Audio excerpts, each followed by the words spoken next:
Hey friends, if you encounter this issue where the Windows key is not working on your Windows 11 computer, then please watch this video.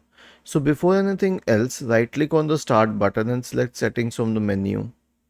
Go to the accessibility tab on the list on the left hand side.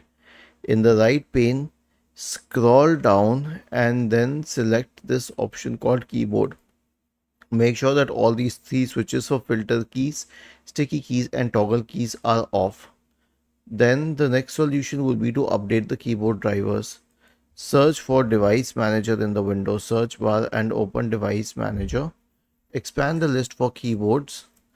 Right click on this on the keyboard drivers and update the drivers.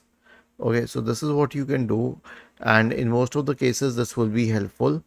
Then you can right click on the start button and select settings from the menu.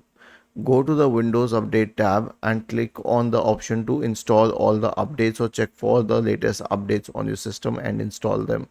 Okay, so this is what you can do. This is how you can fix the issue where the Windows key is not working. Was this helpful? If yes, then please subscribe to the channel. If not, then let us know in the comment section of the video on how we could help you further. Thank you for watching this video and have a nice day.